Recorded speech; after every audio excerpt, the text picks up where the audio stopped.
Bapak Ibu yang saya hormati, ibadah haji itu merupakan rukun Islam yang kelima. Kalau kita ibaratkan Islam itu adalah sebuah bangunan, maka rukun Islam itu termasuk bagian daripada bangunan itu. Dua kalimat syahadat itu ibarat fondasi atau tempat berdirinya bangunan. Nah, maka dia harus kuat, harus kokoh. Jadi bukan hanya tahu kalimat syahadatnya, tapi mengerti betul kita dengan dua kalimat syahadat itu. Bagaimana cara mengucapkannya, bagaimana cara mengamalkannya, tahu isinya, tahu posisi syahadat tauhid dan syahadat rasulnya, dan bagaimana cara memakai dua kalimat syahadat itu. Nah, jadi tidak cukup kita hanya hafal dua kalimat syahadat, tapi kita perlu gali, kita pahami betul 5 tahapan tadi. Cara mengucapkan, cara mengamalkan, tahu isi, tahu posisi, dan tahu cara memakai dua kalimat syahadat. Itulah makanya di Pondok Pesantren Arafah itu kita buka kajian bagi ikhwan PKN yang ingin mendalami dan memahami dua kalimat syahadat tersebut. Alhamdulillah Pak Ngadimun dengan Ibu Maimunah sudah selesai mengikuti kajian di Pondok Arafah. Ya. Mudah-mudahan beliau berdua diberi Allah kesehatan, diberi kemudahan, dan dapat mempraktekkan ilmu pengetahuan yang sudah dipelajari di Pondok Arafah dalam rangka melaksanakan ibadah haji di kota suci Makkah dan Madinah. Bapak Ibu yang saya hormati, itu yang pertama. Jadi dua kalimat syahadat ibarat tempat berdirinya bangunan yang harus kokoh. Yang kedua sholat. Sholat itu tiang. Nah, tiang-tiang ini juga harus kuat. As-sholatu imaduddin. Sholat itu tiang agama. Yang ketiga puasa. Puasa itu junnah, dinding. Ya. Jadi dinding pembatas antara ruang luar dengan ruang dalam atau dari satu ruangan ke ruangan lain. Itu dinding pembatas. Yang keempat zakat. Zakat itu ibarat pintu dan jendelanya. Karena dengan adanya pintu dan jendela, sirkulasi angin lancar, akhirnya ruangan menjadi bersih. Yang kelima haji, ibarat atapnya. Nah, jadi kalau sudah sempurna 5 ini, fondasi tempat berdiri bangun ada, tiang sudah, dinding sudah, pintu jendela sudah, atap sudah. Bangunlah atap, berdirilah sebuah bangunan itu. Jadi haji itu ibarat atapnya. Jadi kalau belum cukup, itu belum teratap, artinya belum haji, belum teratap. Tetapi secara hukum haji ini wajib bagi yang ada kemampuan. Man istata'a ilaihi sabila. Bagi siapa orang yang ada kemampuan untuk melaksanakan ibadah haji itu. Baik kemampuan fisik, kemampuan ekonomi, dan keamanan di perjalanan. Ya. Sebenarnya yang diperlukan betul untuk berangkat tanah suci itu menuju ibadah haji itu 3. Jadi syarat atau yang diperlukan untuk bisa berangkat ke tanah suci itu 3. Yang pertama niat. Nah, ini yang pokok.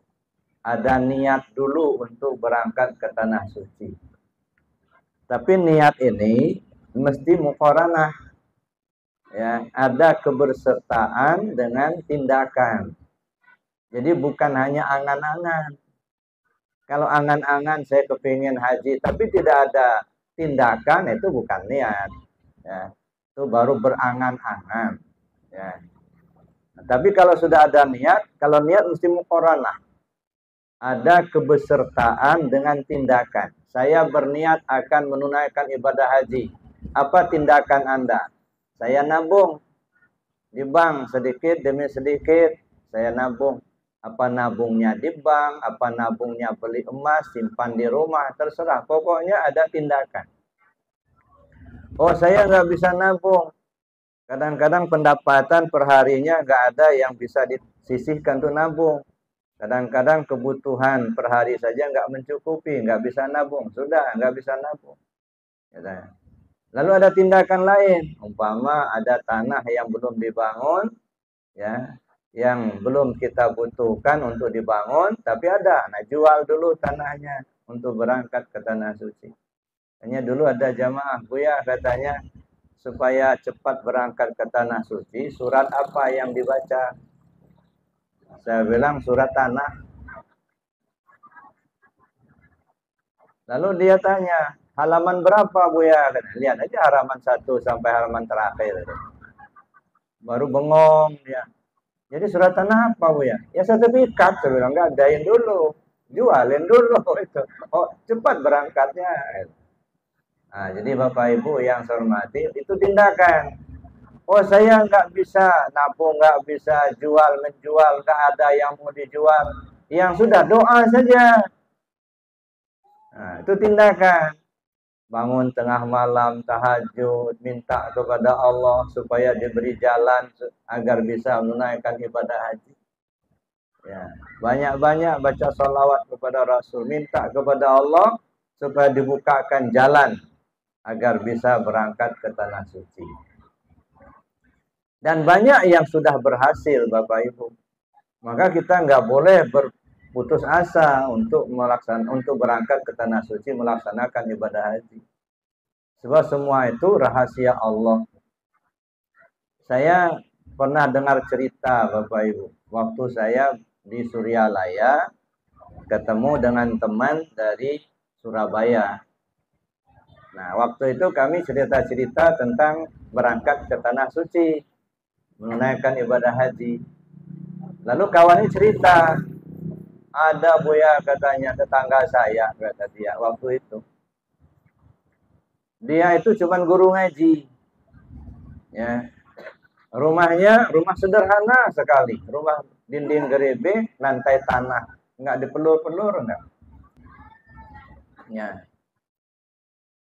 Tapi dia berusaha betul supaya bisa berangkat ke tanah suci. Dia bangun tengah malam, dia laksanakan puasa, dia baca yasin, dia banyak sholawat. Jadi sungguh-sungguh dia mau berangkat ke tanah suci, minta kepada Allah. Mau nabung, apa yang mau ditabung? Untuk memenuhi kebutuhan sehari-hari saja nggak mencukupi. Mau dijual, apa yang mau dijual? Ya, rumah cuma rumah gerebe, tanah numpang sama orang. Kerjanya cuma ngajar anak-anak ngaji. Ya, ngajar anak ngaji, ya ada 2-3 orang diajar ngaji. Kemudian kadang-kadang dia dari rumah ke rumah. Tapi itu yang dilakukannya doa. 7 tahun Pak dia alami itu, dia jalani, berdoa kepada Allah, ya Allah, bukakan jalan kepada saya agar saya bisa berangkat ke tanah suci. 7 tahun telah berlalu. Satu sore datang kakek-kakek bertamu sama beliau. Itu cerita beliau. Nah ngobrol, akhirnya oleh istrinya dihidangkanlah kopi. Ceritalah si kakek-kakek tadi. Nah sudah selesai bertamu, sudah minum kopi, kakek tadi pamit sama si ustadz ini tadi.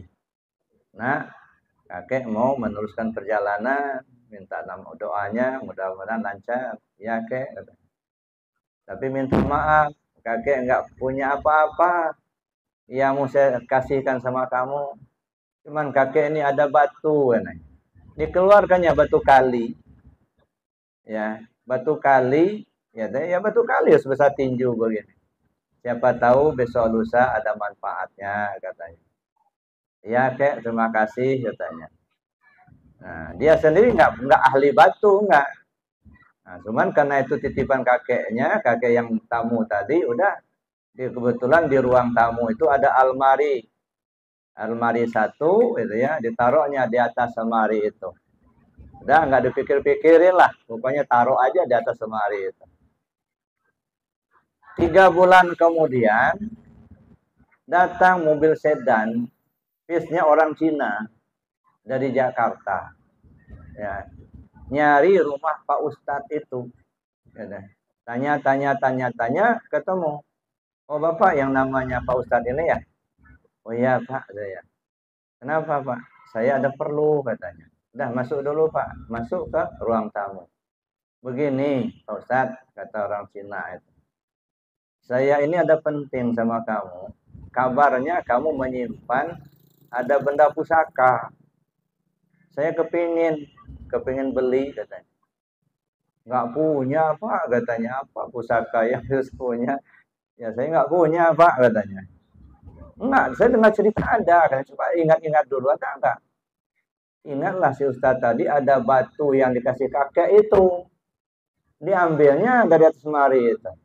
Saya nggak punya apa-apa, Pak, cuman ini, mungkin ini. Oh iya, ya ini, kata orang Cina tadi. Nah ini yang mau saya beli ini. Berapa harganya? Nggak usah Pak, ambil aja lah kalau Bapak perlu, nggak usah dibeli. Jangan, kata orang Cina ini. Nah saya beli aja. Berapa harganya? Nggak tahu Pak, terserah Bapak aja lah katanya. Nah gini aja, kamu apa maunya kamu? Saya kepinginnya menunaikan ibadah haji katanya. Berapa orang? Kalau bisa saya sama istri saya. Ya sudah katanya. Nah tahun ini kamu berangkat, saya yang kasih store ONH-nya. Nah nanti setelah kamu berangkat, saya minta izin katanya. Kebetulan kan tanah ini kan masih punya orang. Nanti saya bayar, saya beli katanya. Untuk kamu. Nah di depan itu nanti saya bikin musola tempat kamu ngajar anak ngaji katanya. Nangis orang ini tadi Pak. Terima kasih banyak Pak katanya. Allah mengijabah doa saya. Ya sudah, pendek cerita tahun itu berangkat ke Tanah Suci, pulang dari Tanah Suci, musolanya sudah jadi, rumahnya sudah direhab. Sudah bagus rumahnya, sudah punya musola. Masya Allah, katanya. Cepat ya pekerjaannya. Nah ini kalau Allah memberikan petunjuk, Pak, nggak ada yang sulit. Ini memberikan isyarat kepada kita, jangan pernah kita merasa frustasi untuk berangkat ke Tanah Suci. Yang penting ada niat. Tapi niat itu mesti disertai dengan tindakan. Apakah tindakan nabung sedikit demi sedikit? Nggak usah berpikir kapan akan berangkat. Ada cerita teman saya ya, di Bandar Lampung itu, beliau cerita. Dia berangkat ke Tanah Suci, katanya berapa tahun yang lalu, katanya waktu itu, sekarang beliau sudah berpulang ke rahmatullah. Jadi ceritanya, Buya katanya, saya itu nabung. Ya namanya sisa-sisa kebutuhan sehari-hari itu yang ditabung, gitu kan. Jadi sudah 7 tahun nabung, enggak juga nyampai untuk bayar RONH itu. Ya, pas tahun ini perkiraan bisa berangkat, nggak tahunya UNH-nya naik, katanya akhirnya nggak jadi berangkat. Nah, jadi pada satu waktu ada tetangga saya itu walimatul urus, dia nikahkan anaknya. Jadi saya hadirlah di situ katanya. Lagi duduk-duduk, datang kawan waktu SMA dulu katanya. Udah 30 tahun nggak pernah ketemu katanya. Ketemu, karena dia datang undangan walimatul urus itu juga. Ngobrol-ngobrol lah. Dengan rupanya dia jadi pengusaha di Jakarta katanya dan sudah berhasil. Nah, jadi kawan tuh nanya ke saya katanya, kamu sudah haji belum? Belum katanya. Ini sudah nabung-nabung tapi belum juga cukup. Berapa kurangnya? Enggak tahu katanya berapa kurangnya. Ya sudah kata kawan itu, berapa kurangnya nanti saya yang nutupnya. Kamu berangkat tahun ini. Nah, akhirnya oleh kawan itu dibayarkan ONH-nya, ongkosnya, belanjanya juga dikasih, berangkat ke Tanah Suci. Masya Allah Bapak Ibu. Jadi banyak sekali saudara-saudara kita yang melaksanakan ibadah haji itu secara finansial kelihatannya tidak memungkinkan. Tetapi toh bisa berangkat. Berbagai macam cara Allah memberikan jalan. Nah oleh karena itu pesan ini Bapak Ibu memberikan dorongan kepada kita untuk menanamkan niat. di dalam hati kita agar kita bisa mendapat jalan berangkat ke tanah suci. Mudah-mudahan Allah ijabah. Amin Allahumma amin.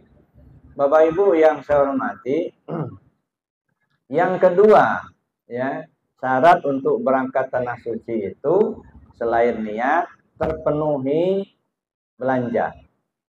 Baik belanja yang berangkat maupun belanja yang tinggal. Dan yang ketiga, sehat. Nah, dua ini hak prerogatif Allah. Cukup belanja dan badan sehat, ini cuman Allah yang punya hak menentukan. Yang dari kita cuma niat aja, Pak.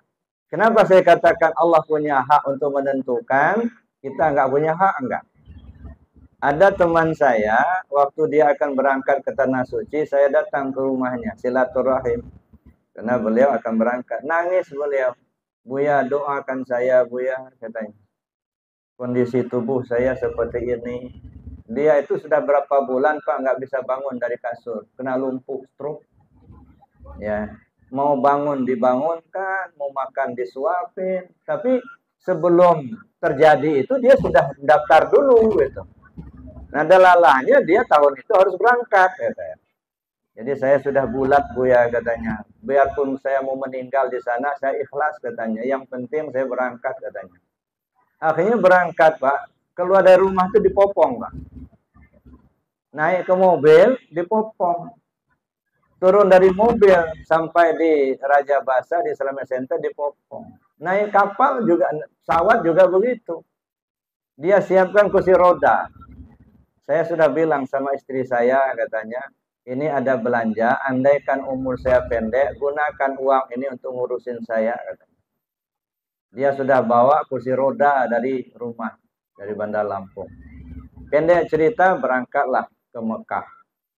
Sampai di Mekah, kemudian sudah ditaruh tas-tas di maktab, orang mulai berangkat ke Masjidil Haram untuk melaksanakan tawaf, untuk melaksanakan umroh.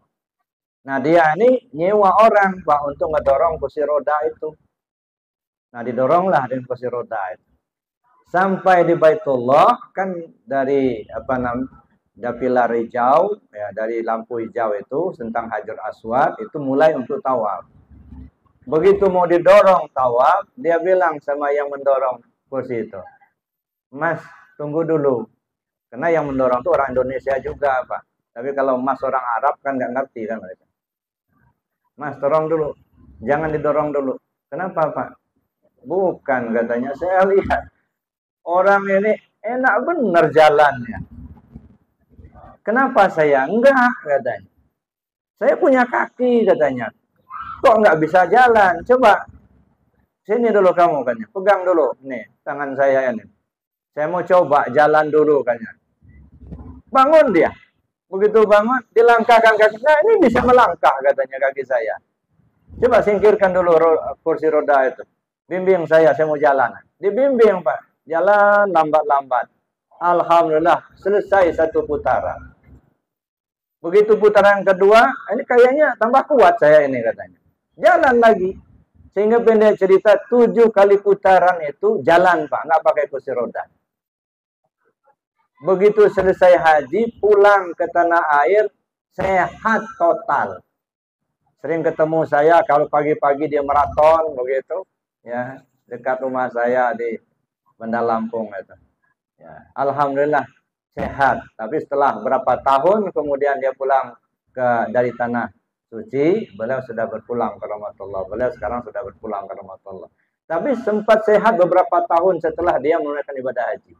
Berangkat dalam keadaan lumpuh, pulang sudah bisa jalan dengan sehat. Dan banyak juga yang berangkat sehat, pulang sakit. Makanya urusan kesehatan itu urusan Allah.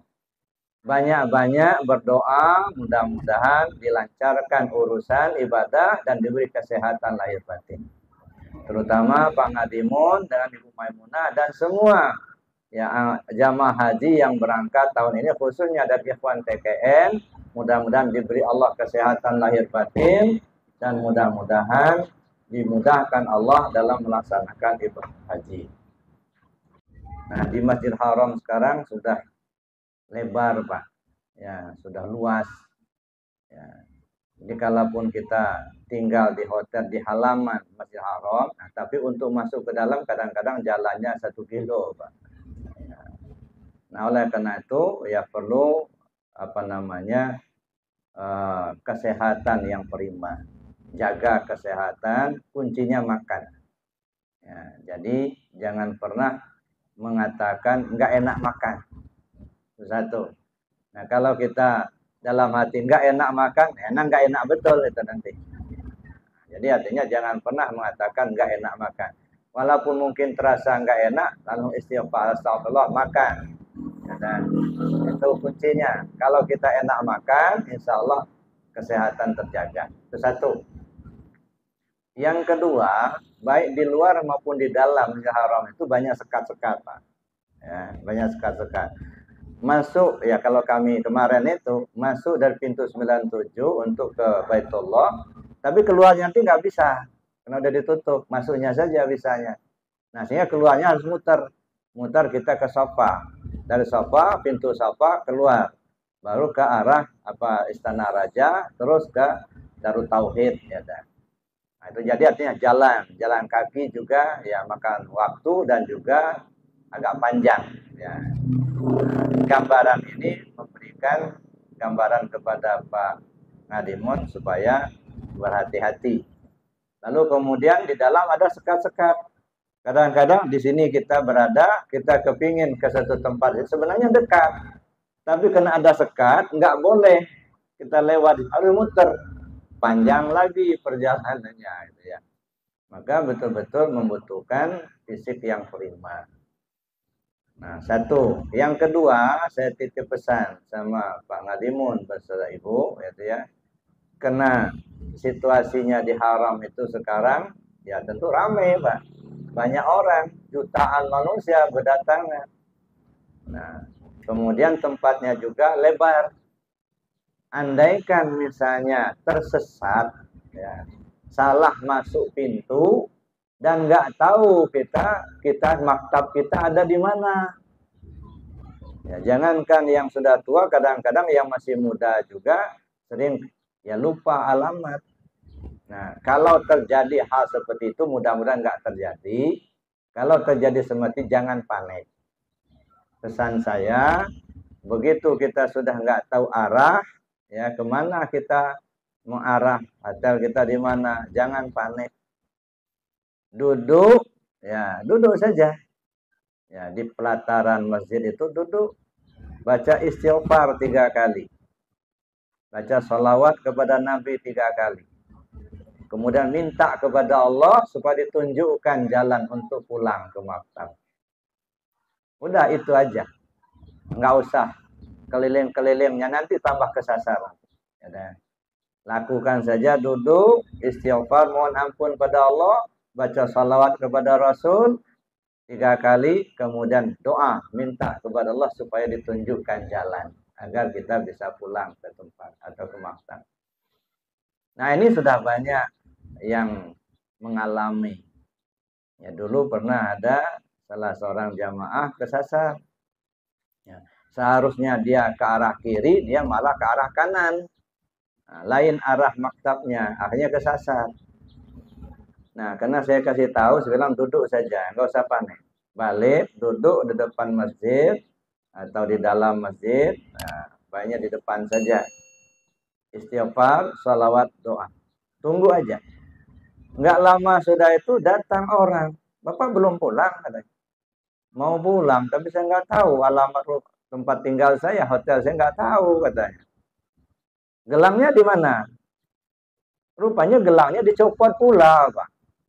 Nah, ini saya pesan Bapak Ibu, gelang itu jangan dicopot. Sebab di dalam gelang itu sudah ada alamatnya di situ, kloter keberapa gitu kan. Alamat maktabnya di mana gitu. Nggak tahu di situ. Jadi kalau kesasar dilihat oleh polisi atau siapalah bisa melihat gelang itu. Jadi begitu dipasang gelangnya jangan dicopot. Nanti sudah nyampe di rumah, nanti di tanah air, nah baru kecopot, nggak apa-apa. Tapi selagi di sana jangan dicopot. Nah di situ alamatnya. Jadi si bapak tadi ditanya, bapak belum pulang. Mau pulang tapi nggak tahu alamatnya di mana. Ya sudah, ikut kami aja katanya. Nah, ikutlah dia ke orang tadi. Nah, begitu dia sampai di maktabnya, dilaporkan kepada petugas. Ini ada orang kesasar. Bapak dari mana? Dari Lampung katanya. Gelangnya mana? Nggak punya Pak. Udah saya copot tadi, tinggal katanya.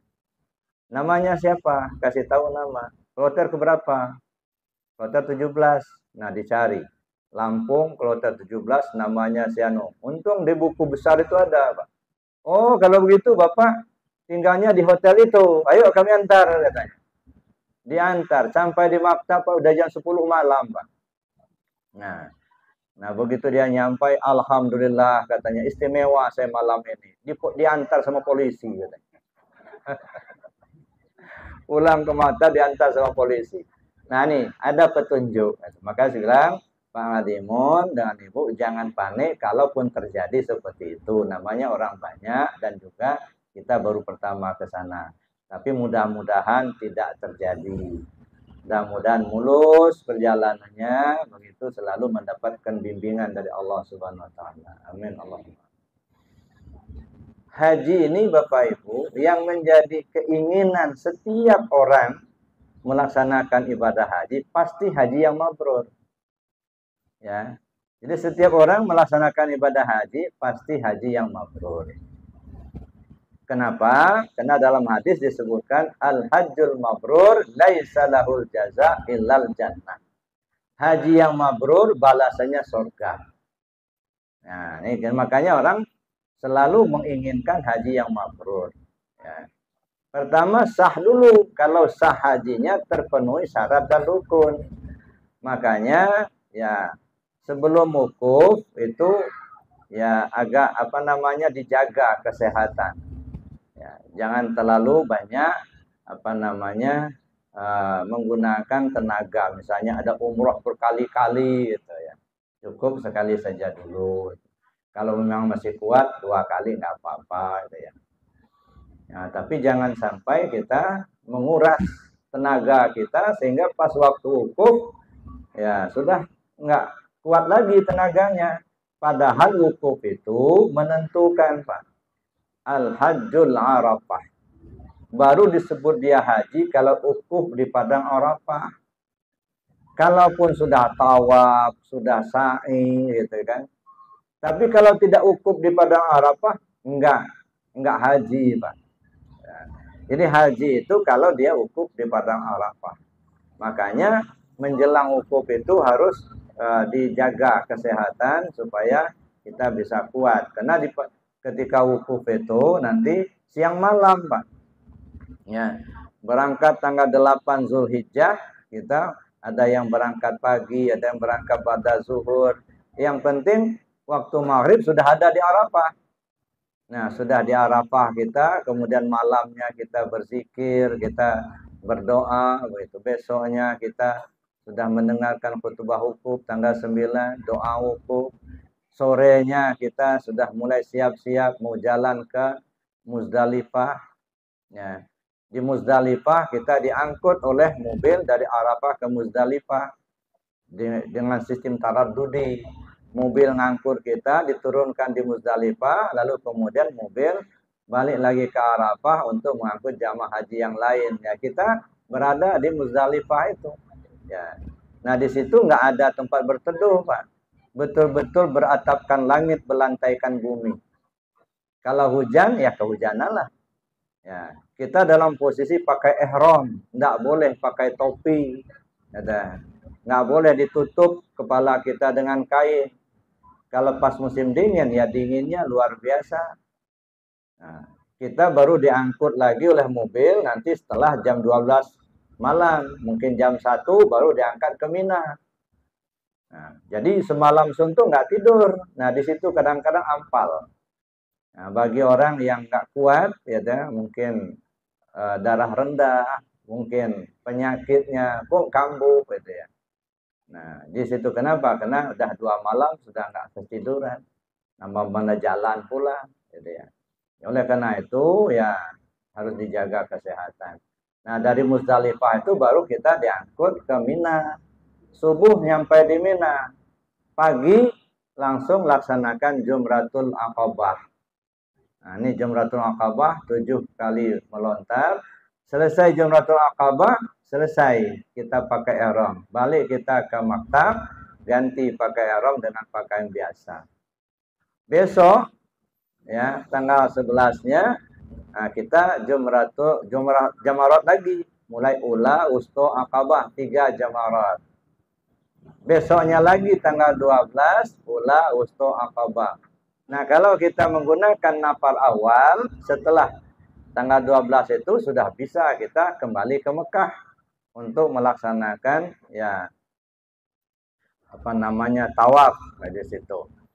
Ya, kemudian kalau kita menggunakan nafar sani, kita nunggu sehari lagi tanggal 13, nah baru ula usto aqabah. Nah, terserah kepada rombongan, ada yang memilih nafar awal, ada yang memilih nafar sani, terserah. Ya sama saja. Tapi intinya begitu Bapak Ibu, jaga kesehatan yang prima gitu ya, karena perjalanan panjang.